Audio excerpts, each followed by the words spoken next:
kwa cumi tariki 31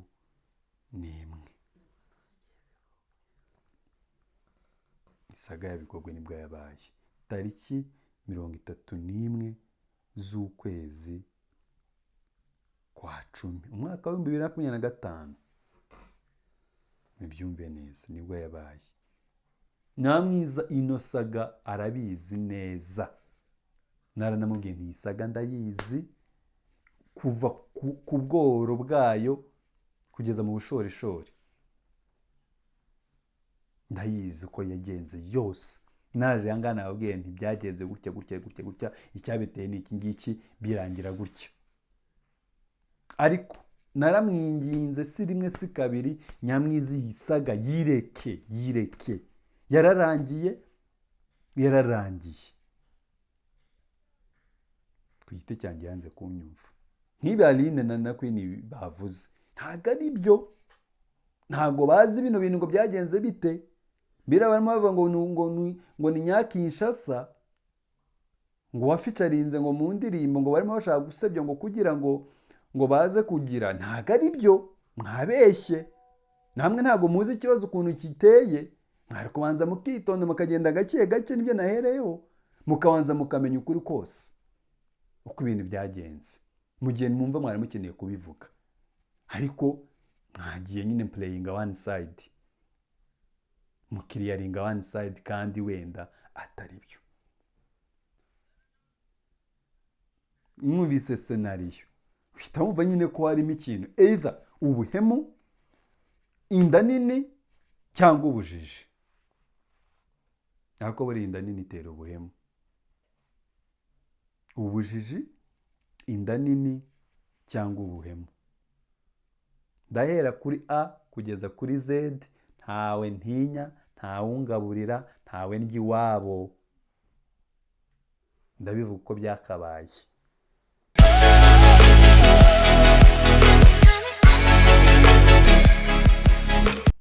Yes, ndabasuze kandi mbifurije kugira ibihe byiza cyane bantu bacu, bantu bakunda Impamo 250, bantu bankunda ku giti cyanjye, bantu badukurikirana.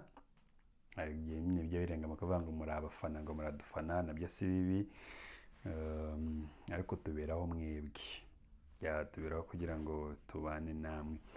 Rero ni Faustin nk'ibisanzwe hano ku Impamo 250. Nari maze iminsi mike gutyo nyine ntahagaragara kubera impamvu nyinshi zigiye zitandukanye. Cyambere mbifurije kugira impagarike n'ubugingo. Mana ikomeze kubarinda kandi ikomeze kubafasha muri byose. Ishya n'ihirwe mu byo murimo mukora byose, mujye muhaha muronke, mubone amafaranga, ibiceri byuzure mu makofi yanyu no ku makonte yanyu. Imana ikomeze kubagirira neza. Hanyuma ikinteye gukora kino kiganiro wenda ndaza kukigarukaho, ariko ni ibisanzwe, ni amakuru, ni biravugwa, ni trends. Twe nibyo tubamo, ntago tuba muri politike. Rero mujye mutwihanganira, twe twibera muri trends. Icyo wihangana, niba wumva iguye trends zitagukoraho, you can skip nta kibazo. Ariko menye ko buri muntu agira aho yafatiwe. Buri muntu agira aho yaherewe. Twe ni muri trends, makuru y'imihanda niyo twiberamo. Uwo bizajya bifasha ni byiza, uwo bidafashije ashobora kujya kureba indirimbo, arashobora kujya kureba amakuru ya politike, ashobora kureba urubuga rw'imikino, ashobora kureba umupira wabaraye ubaye n'ibindi. Ariko ukunda trends nk'izi ngizi, amakuru nk'aya ngaya y'imyidagaduro, reka mbivuge gutyo, uhawe ikaze. Nawe utayakunda urashobora kuyareba, wasanga ejo n'ejo bundi yakunze, ntawamenya. You never know ko nayo ni abakeneye mu buzima. Buri ibintu byose buri ugiye kureba mu isi turabikeneye.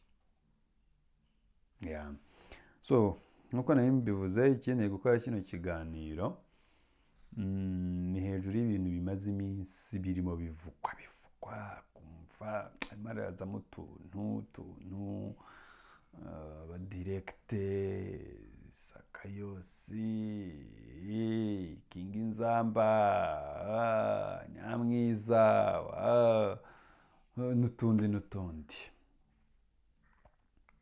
to the extent yuko bitangiye gufata indi ntera, aho bamwe batangiye kubihindura ibindi, bagasa n'abashaka kuzura n'utwari twaboze, kabyite gutyo, n'utwari twaboze, apana twaboze. Excuse me. Ibi mbihere hehe? Reka mbihere kuri live twakoze kuri Papa Legend TV. Yari live ndende, twamazemo almost amasaha arenga 6. Yari mivuga ku ifungwa ry'abanyamakuru muri Kenya. Yaje kuberamo ibintu maajabu. To make this clear, ntabwo ku giti cyanjye, me as Faustin, njya ntegura amatiku.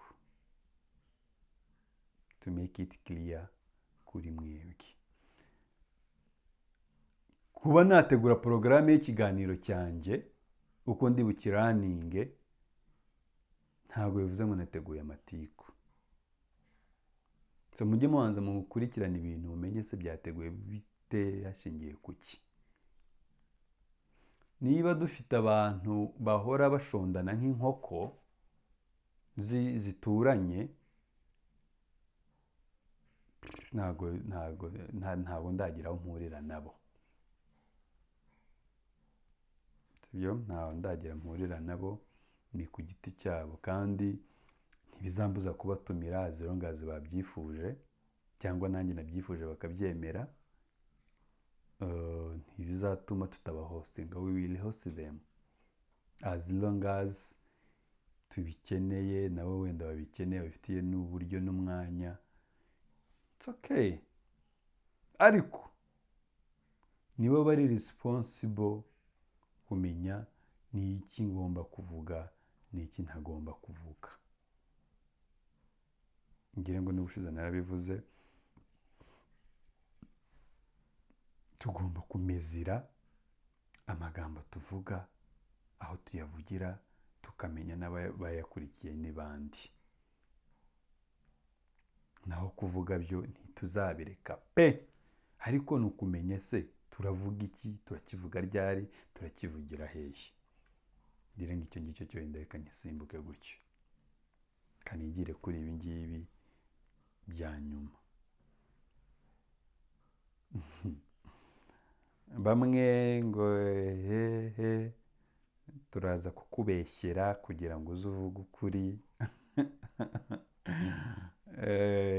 Ndakubeshyera uzaze uvuge ukuri, okay.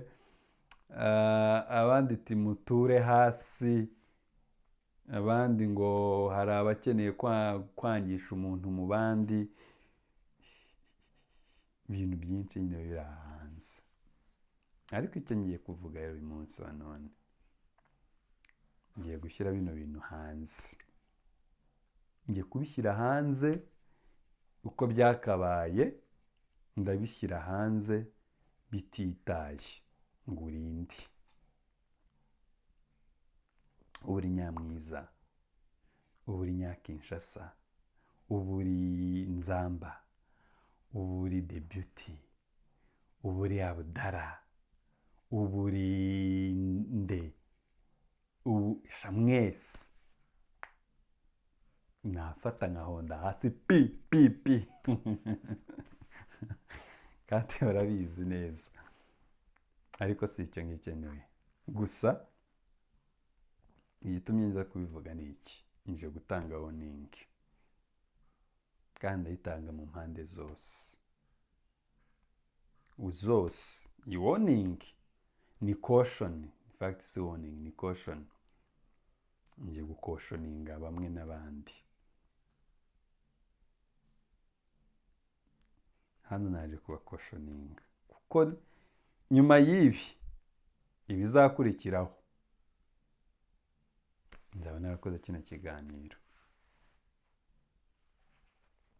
mere kuri Nyamwiza, singutinya, aho waba uri hose nakubaga nta kinya, kubyumva gutyo. Ibintu byo kumva kaje kose ngo urakubita hasi, ngo uramena umuceri, ngo uragira gute, ntabwo bigezweho. Kumva akantu kose kabaye ngo nta ngo ubwo kaje ngo ngiye, ntabwo ari byo. Bisaba gushyiramo akariro gakeya, ukajya umanura n'agaferi, ukagenda gahoro gahoro, ukajya ugenda gake gake, ukabanza ukagenda gake gake, ukabanza ukareba n'ikibuga uko kimeze. Hari aho kizajya gicuramiraho, kikagucuramira neza, kikakurenga. Sibyo. Kumva rero utaye ijambo hasi kera ukaba uraritoye, ugize gute kera ngo ubonye inkuru, ntabwo byaba ari byo. Sibyo my sister, genda gake gake. Hari impamvu mbivuze, abantu nyine utubifu nk'utu dusanzwe tuba, ariko kandi nubwo tubaho hari n'uburyo abantu bagerageza kuturizovinga mu buryo bwiza, hatabayeho gusamburana. Kandi we nkubitse kanigire kuri The Beauty, muhora mushondana mucyocyorana, narabivuze sinzatinya kubivuga, mugacondana, mwabona utuntu tubaye gutya, akabaye nk'uku nguku, utanafiteho n'amakuru, ukaza mujye mubanza mwitonde, mushishoze, mubanze mukoresha ubwenge, mukoresha umutwe. Pana kumva kaje kose ngo ikanze ngo mvuge utaranumva n'ibintu uko bimeze. Ndaza kugera ku ngingo nshaka kuza kuvuga, kandi wenda nawe watangiye kwikeka cyangwa ufite n'amatsiko kuvuga ati ese n'iriya niyo. Sibyo. Mujye mubanza mugende gake gake, mureke kwita musamira ibintu hejuru mutari mwamenya n'imizi yabyo.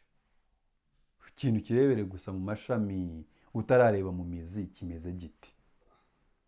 Yaba ari we Nyamwiza, jya ureka gufatira ibintu mu mashami, banza urebe na root uko imeze. Aline Queen, niba banza urebe root y'ikintu, bana guhita usamira utuntu hano hejuru gutyo gusa, ugasa nkaho uri rusahurira mu nduru, ntabwo ari byo. Sibyo. Hari iyi nkuru yahereye kuri live yo kuri Papa Legend, Nyamwiza aza kuvugiramo akantu, ariko mbere yaho yari yakoze ikiganiro ngo umudirekite,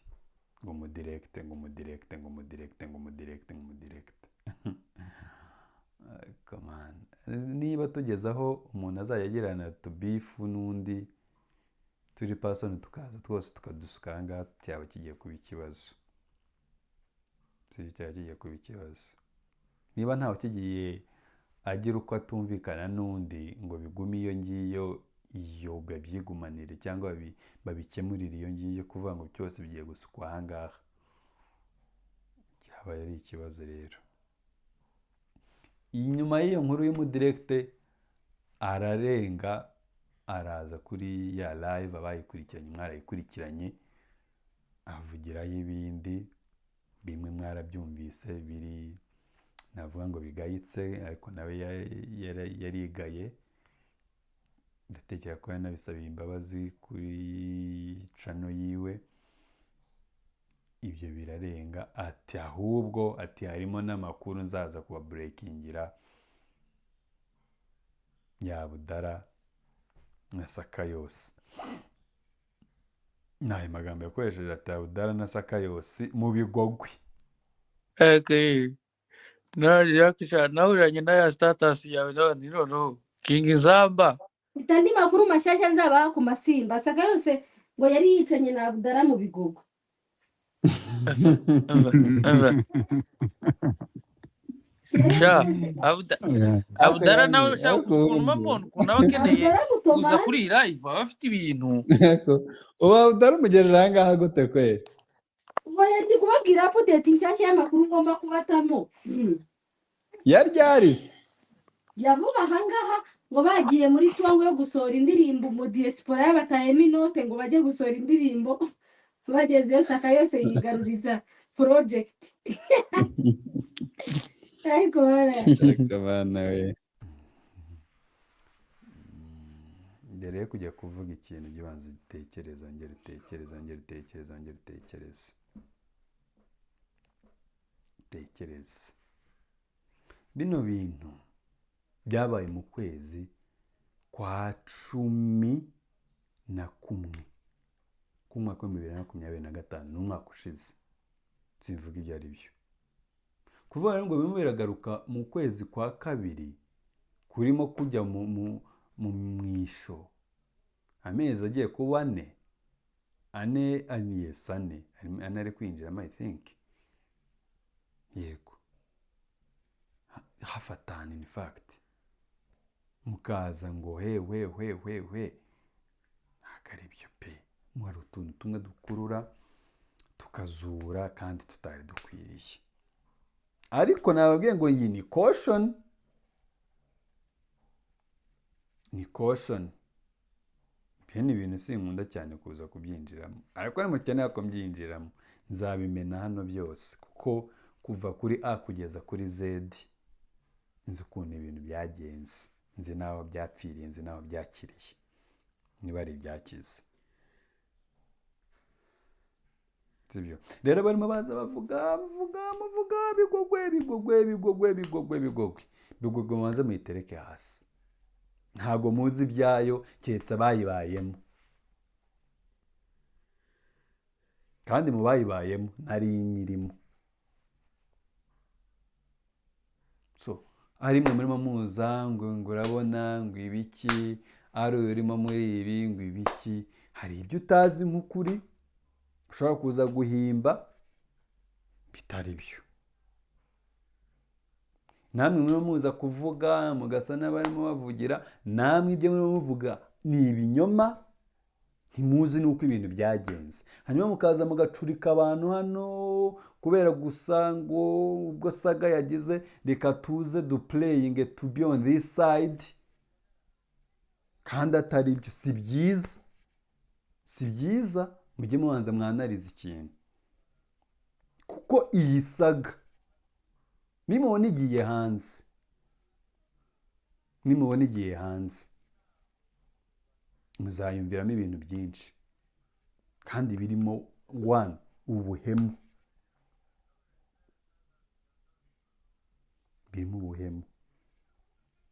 kubera ko ngiye kuyinjiramo kubera ko ibyayikorewemo mwumvise senariyo uhita wumva nyine ko harimo ikintu either ubuhemu inda nini cyangwa ubujiji ariko buri inda nini itera ubuhemu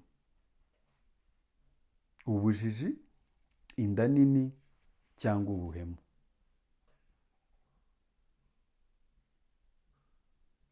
kubyumva neza mwe munkurikiye hano mujye mugenda gake gake ntimukajye mutwarwa n'amarangamutima sibyo mujye mugenda gake gake cyane cyane ko noneho mwebwe ibyo dukeneye kubaha nibyo tubaha tugiye dushatse tubaha ikinyoma kikabararamo kikabirirwamo ari ikinyoma iyo dushatse tubaha ukuri kukabararamo kandi ari ukuri mwe munkurikiye aka kanya ntimukajye mufata ibintu byose mubonye kuri izi YouTube channels ngo mubifate nk'aho ari ukuri mutangire what if this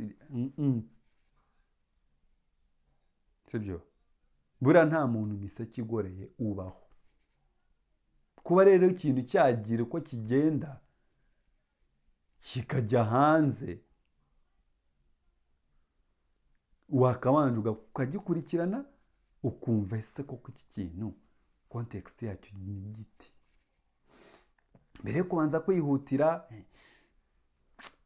sinjya nkunda kuvuga umuntu mu mazina ariko wenda nashobora gukora reference.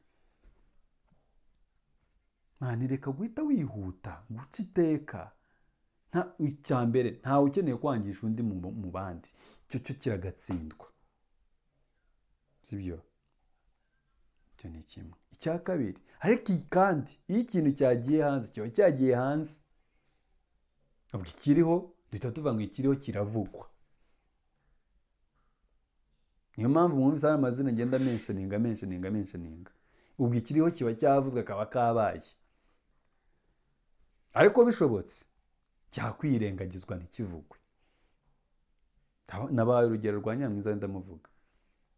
Nyamwiza ino saga arabizi neza, naranamubwiye nti iyi saga ndayizi kuva ku bworo bwayo kugeza mu bushorishori, ndayizi uko yagenze yose. Naje aha ngaha nababwiye nti byagenze gutya, icyabiteye ni iki ngiki, birangira gutya. Ariko naramwinginze si rimwe si kabiri, Nyamwiza iyi saga yireke. Yararangiye. Ku giti cyanjye yanze kunyumva, ati nzayivuga uko byagenda kose. Rero niba hari ibintu wenda abantu babiri bashobora kuba bapfa, mwagakwiye gushaka izindi nzira mubikemuriramo. Si ngombwa kuza gusambura bino bintu uko byari bimeze. Twari tumaze amezi arenga 4 ibi bintu tubizi ko byabaye, uko byagenze, twarabyirengagije tu. Umuntu kuza gufata inkuru akayiha undi rero ariho nashaka kugera, kandi abizi ko yararangiye, ni cya kintu cyo kuza gushaka gukurura andi matiku, dore ko ariyo mukunda. Niyo mukunda, sibyo? Ntabwo ari byo. Iyo ikintu cyararangiye mwagishakira wenda indi nzira, kandi mubona ko niba nta yindi nzira ihari ishoboka mukakiyorera kikarangira, nyine cyarabaye. Amezi 5 ni menshi. Ino saga yo mu Bigogwe ibaye. Kuko nibuka neza ko iyi saga, kandi yo telefone yanjye, iyi saga ahantu yabereye hari tariki n'izo telefone. Nze mbereke neza iyi saga igihe yabereye, tuzajya mugira ngo nta muntu ntaba fact.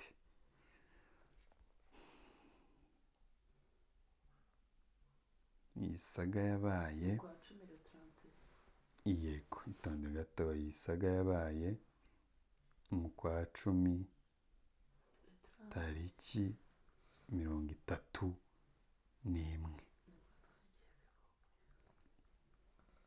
Isaga ya Bigogwe nibwo yabaye tariki 31 z'ukwezi kwa 10 umwaka wa 2025. Mubyumve neza, nibwo yabaye. Uyu munsi wa none turi tariki 21 z'ukwezi kwa 2.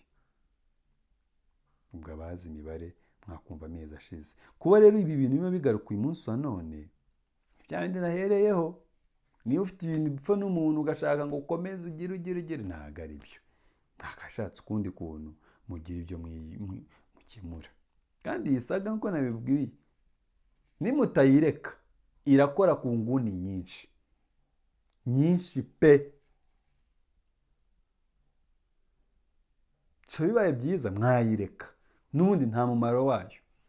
Icyangiritse cyarangiritse,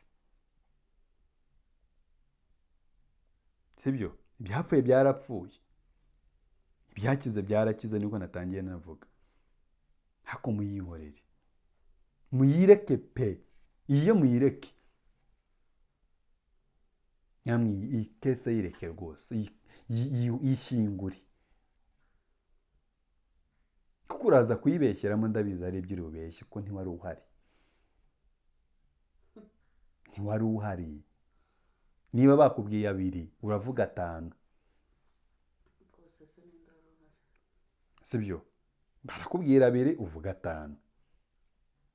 Ubwo ayo 5 uvuga ugira buterekamo, usange nabo wenda hari uko ubangirije wenda kamvuge gutyo, kuko aba bantu bakonsuminga bino bintu bo ntibaba bazi ngo ni uruhe n'uruhe, nk'ibi Aline na Queen bavuze ntabwo ari byo, ntabwo bazi bino bintu ngo byagenze bite. Mbere barimo bavuga ngo ni Nyakinshasa ngo waficarinze ngo mu ndirimbo ngo barimo bashaka gusebya ngo kugira ngo baze kugira, ntabwo ari byo, mwabeshye namwe, ntabwo muzi ikibazo ukuntu kiteye. Mwari kubanza mukitonda mukagenda gake gake, nibyo nahereyeho, mukabanza mukamenya ukuri kose uko ibintu byagenze mu gihe mwumva mwari mukeneye kubivuga, ariko mwagiye nyine playinga one side, mukiriyaringa one side kandi wenda atari byo. So kubw'ineza ya twese mureke bino bintu, mureke bino bintu.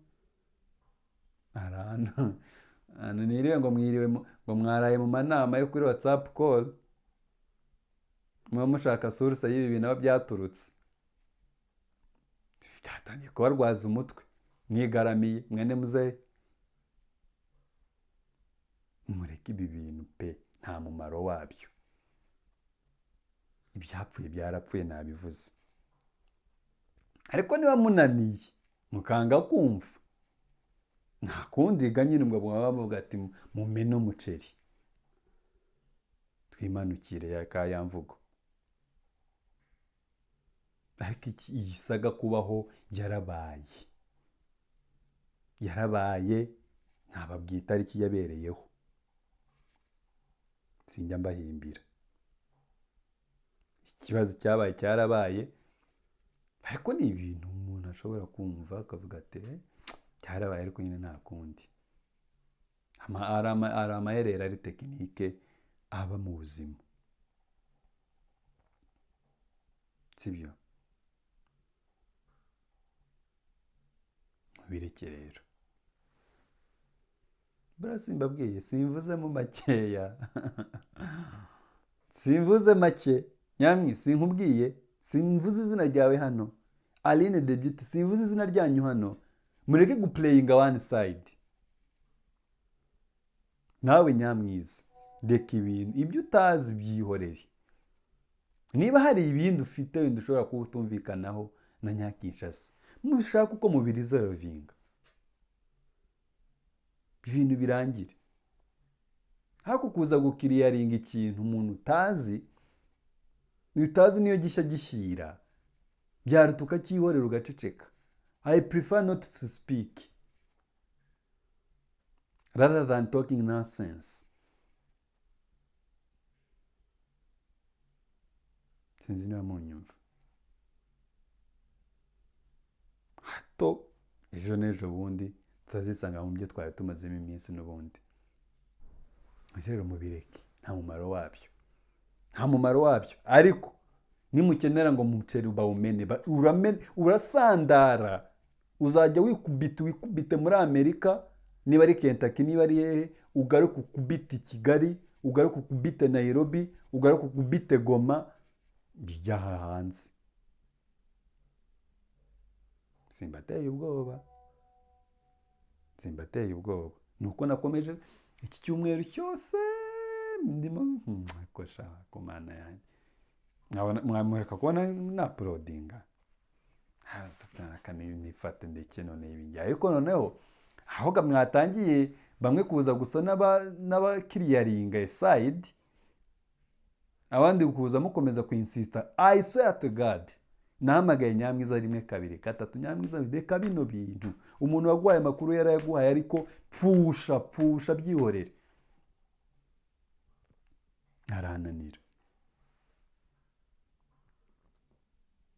Yarananiye. Pfusha Nyamwi, pfusha wapi. Ntimukajye mubona ibintu byageze ahangaha ngo mugire ngo abantu nta na roro nibura n'imwe bigeze bagerageza kugira ngo ibintu babikumire.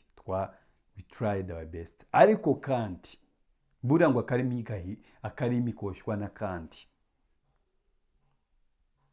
Bamwe mureke kuba barusahurira mu nduru, kavuzwe kose musamire hejuru, kavuzwe kose musamire hejuru, mukaza mwikigira abamarayika, abandi mukabagira abamarayika nkaho.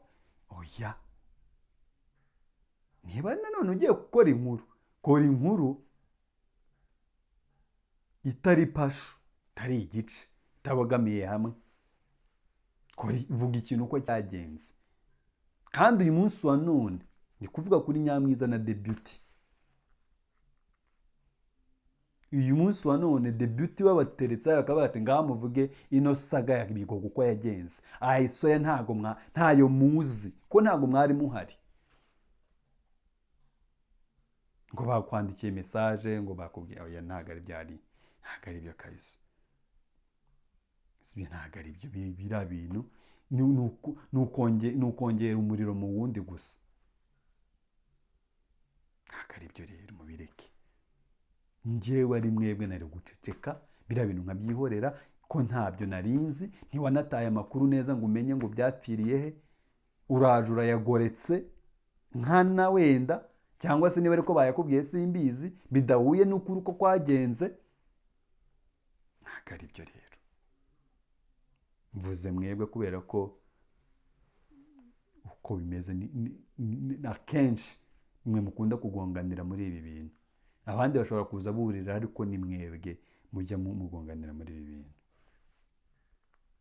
Byari byiza ko mubyihorera mukaberekera ko byari bimeze n'undi byari bimaze amezi 4. Ariko ikosa ryose aho ryabereye ni ku muntu waje kuvuga ariya makuru, ayageza kuri Nyamwiza. Kandi deja Nyamwiza hari ama operation yiwe, ama episode n'ama episode yatangiye. Hari aho wakoze ereri. Cyo mubyihorere rero. Iyi saga yo muyishyire ku ruhande. Nitubona ngo tuzaza kuyivuga, dufite uko tuzayivuga. Dufite uko tuzayivuga kwacu, wenda kubw'ibindi. Ariko at this moment kuza kuyikorera ama speculations, no. Banza witonde, basi unamenye ukuri kwayo ko kwagenze. Ureke gufata uruhande. Sibyo Nyamwi, reka gufata uruhande. Ali, nimureke gufata uruhande. Mugihe mutazi ikintu mukihorere. Yewe niyo waba ukizi si ngombwa ngo ukivuge. Hari ibyo ureba ukabyirengagiza bikatambuka, hasigaye mugakomeza mugakora ibyanyu. Ubusimbagiriye inama. Ariko nababwiye ngo ni caution, nimukenera ko tubivuga, sha nababwiye ngo ndahera kuri A kugeza kuri Z. Ntawe ntinya, ntawe ndya iwabo.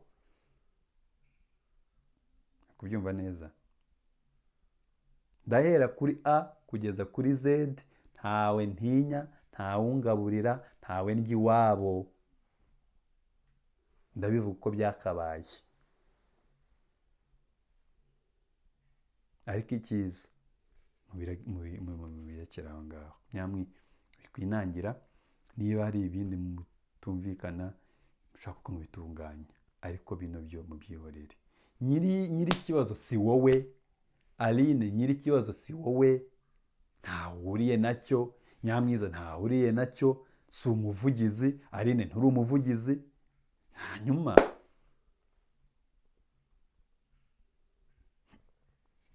ugasanga abantu twabatwaye umwanya, twawumaze w'abantu turi muri ibi tu. Ntabwo ari byo rero, mubireke. Mubihagarikira ahangaha. Aho mwari mubigejeje ngo ikibazo aho mwari mubigereje mubigarukiriza aho ngaho. Ariko kandi aho gukomeza mushyira abantu mu rujijo, tuzaza tubikiriyaringe neza.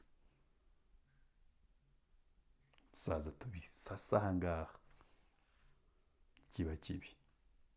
Ariko icyari cyiza ni uko mwari kubiceceka nk'uko twari twarabicecetse pe. Turanyunya.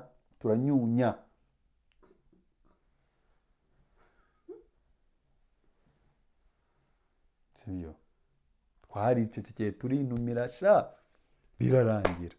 Ariko nyine ukabona nyine hari ikintu kitagenze neza pe, icyo cyo kirahari, ariko njye sinshaka uyu munsi sinshaka kubijyamo please please please please please.